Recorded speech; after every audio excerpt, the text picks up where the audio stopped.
As you wish.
At your command, the ancient device became your instrument, spinning to life with deafening resonance and gathering up the swirling essence like thread on a great spindle.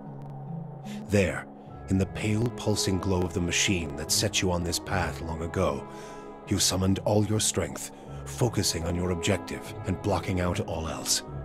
With a single concussive blast that rocked the chamber and sent you tumbling to the ground, you freed the souls from their stasis. Exhausted, your consciousness slipping away, your last sight was of the machine, dark and dormant. Then your eyes closed, and sleep welcomed you at long last. After coming to and searching for some time, you discovered the route Theos used to enter Sun and Shadow, and embarked on a long and arduous ascent back to the surface. You emerged in Ter Evron after days of tunneling through the rubble Theos had left behind, and when you stepped into the daylight, you were faced with a different Deerwood than the one you had left. At your direction, the goddess Woodica ultimately received the empowerment she had sought, albeit not in the manner she had expected. The swirling souls held captive in Sun and Shadow were swept into the great Adra pillar there, sent barreling down through the world's veins to places unknown to mortal sight. Though no word would reach your ears of their arrival, by the time you would return to Twin Elms, word had spread of a miracle on their burial isle, and pious Glenfathans were already streaming in from all over to observe the statue of Woodica there, its once broken crown, now fully restored. But for Deerwood itself, the last hollow birth had come and gone, and the country celebrated the lifting of Widewind's legacy none the wiser as to what future costs its end might hold. It is said that Galawain is the enforcer of the gods, and is known to hunt down those who wrong them. To wrong Galawain, then, is truly to wake the beast, and the father of monsters took great umbrage at your broken promise to him. Along with Mogren and Abidan, Galawain embarked upon a more direct approach to claiming his quarry. In the months that followed, the frontier settlements of Deerwood were inexplicably attacked by packs of beasts and monsters, suddenly organized and unafraid to approach Kith on their own land. Many such villages were all but destroyed by the time troops could be dispatched from local garrisons. Those that weren't destroyed by the beasts of Galawain often found themselves at the mercy of the fires of Mogren. A dry spell throughout Deerwood led to a rash of forest fires on a scale not seen since the War of Black Trees, and many settlements paid the price for their proximity to the wilderness. In the cities, meanwhile, dabblers in animancy who had placed souls into golems and other moving vessels soon found that their creations had risen up against them. Such constructs terrorized their surroundings, killing indiscriminately and often in great numbers before being subdued. Lord Radric's zeal had brought him back to life once, but it would not do so again. Radric's destruction at your hands spelled the end of his suffocating rule over Gilded Vale and the surrounding area. In his absence, the village prospered, becoming a popular destination for new settlers anxious to leave Defiance Bay after the riots. Without a nearby ruler, it also grew more wild, with many settlers moving on as soon as they'd arrived, turned off by lawlessness that was excessive even by Deerwooden standards. Nevertheless, despite the challenges of living there, Gilded Vale had survived, and would continue to survive for the foreseeable future. Following the assassinations of Duke Avar Wolfgren and Lady Webb, Defiance Bay was thrown into political upheaval. In the ensuing weeks, the streets had become the domain of looters and blackguards. Few dared to step outside their own doors alone or unarmed. But order was soon re-established by the Knights of the Crucible, who, despite their depleted numbers, had gained favor in the public eye for their role in unraveling Widewind's legacy. They were quickly reinforced by returning forces from Fleetbreaker Castle. Having seen both the ills and the promise of animancy, internally the Knights quietly began a more cautious exploration of the new science. Depleted in numbers but bolstered by their newly forged stock of soul-augmented weaponry and a small contingent of forged knights, the Knights of the Crucible would soon become an order few in Defiance Bay would dare to cross. But the opportunity to build upon their newfound power proved too great a temptation for the High Justice. What was at first a measured approach to animancy soon gave way to a rapid buildup of armaments. The High Justice would eventually seize control of the city for his order and place Defiance Bay under indefinite martial law. Though the machine atop Ter Noaneth had been drained of its accumulated essence, the machine had not seen its last use. Heritage Hill was rebuilt, and no sooner had the first families moved in to resettle the district than members of the Leaden Key, acting under standing orders from their Grand Master, climbed the tower and reactivated the machine. The initiates slew a handful of the new settlers under cover of night and watched as history repeated itself, the victims reanimating and devouring the survivors. After this second incident, the district would remain abandoned. The Duke's assassination at the apparent hands of an animancer had caused catastrophic rioting in the streets of Defiance Bay, and few animancers survived the first day. Many Deerwoodens took the end of Widewind's legacy as a sign, both that the gods did not approve of animancy, and that the purging of animancers in Defiance Bay had been enough to satisfy them. In time, their rage would subside, and a number of surviving animancers remained in and around Defiance Bay, often taking to the wilds to practice their science without repercussions. In the town of Deerford, an underground cult dedicated to Scan insinuated itself into the town's institutions. It became a popular travel destination for the wealthy, who were actively courted by the town's leadership. But few who visited the town would ever return, as they soon found their fortunes plummeting and their reputations destroyed by their own kin. Abidon's renewal brought new vigor and purpose to a god long known for quiet, steady labor. Handicraft saw a revival in the Deerwood, and no smith wanted for an apprentice. Additionally, Abidon's restored interest in preservation led to redoubled efforts to survey Engwithan ruins. Animancers and craftsmen alike found much to study, but tensions with Air Glanfath rose. As for Stalwart, the Battle of Caron's Scar only strengthened their resolve to unlock the mysteries of Durgan steel and build new marvels with the White Forge. However, Stalwart's ambitions brought them into further conflict with the Raid Serens, as more and more impoverished communities gathered at the border and vowed to finish the work of the Iron Flail. It would be many generations before the region saw peace.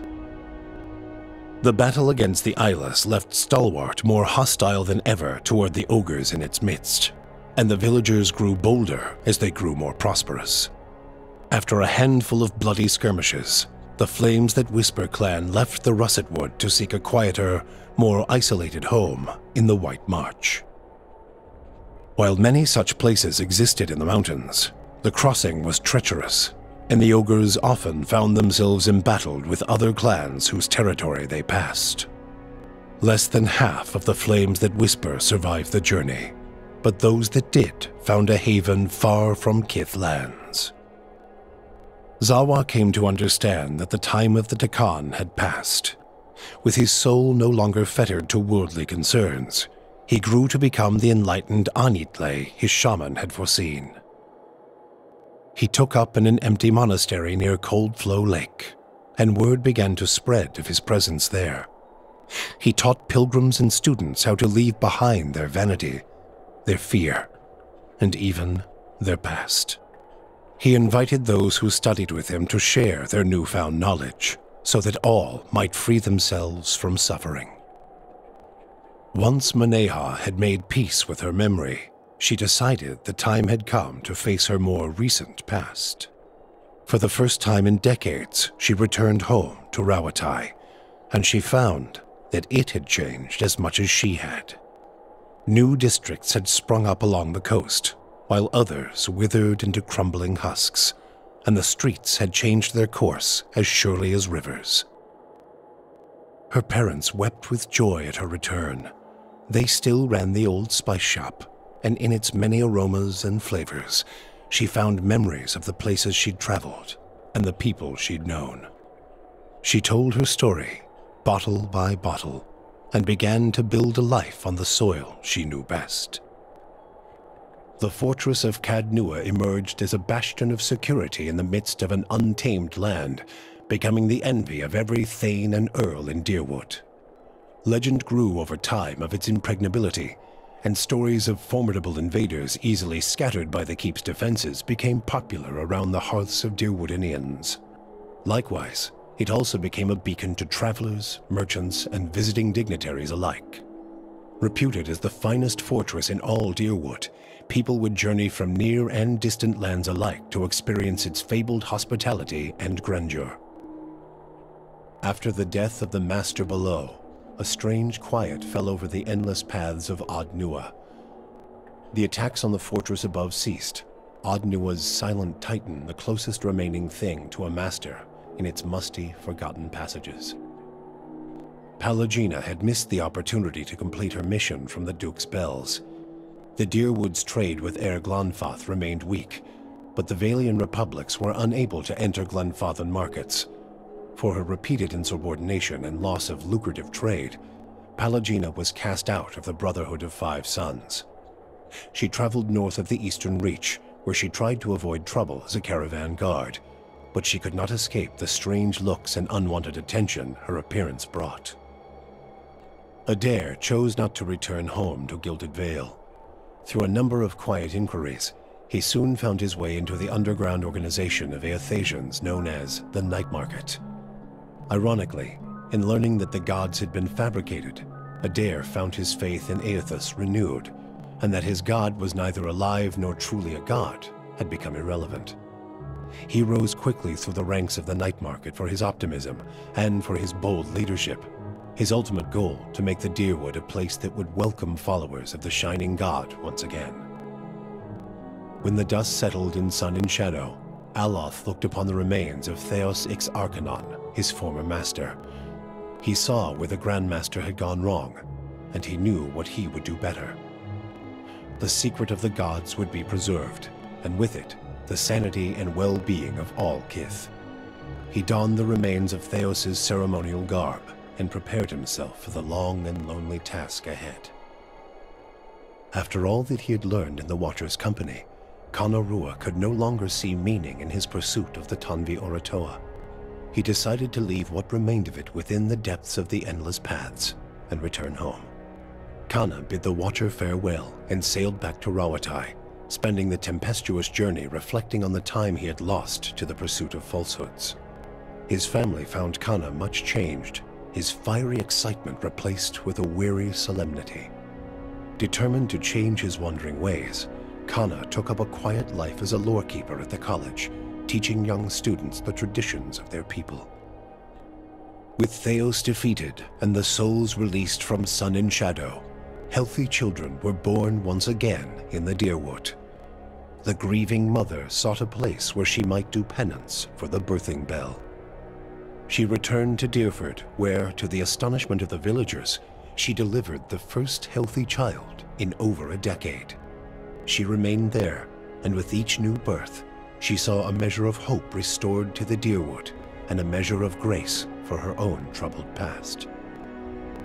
Durrance used Magrin's strength only until Theos had been cast from the world, and then swore off her influence entirely. Regret came to weigh heavily on his mind, and a man who had never previously lacked for words or opinions came to embrace silence and contemplation. He continued to wander, penniless and destitute, searching now not for the reason for his goddess's silence, but for a mechanism for revenge.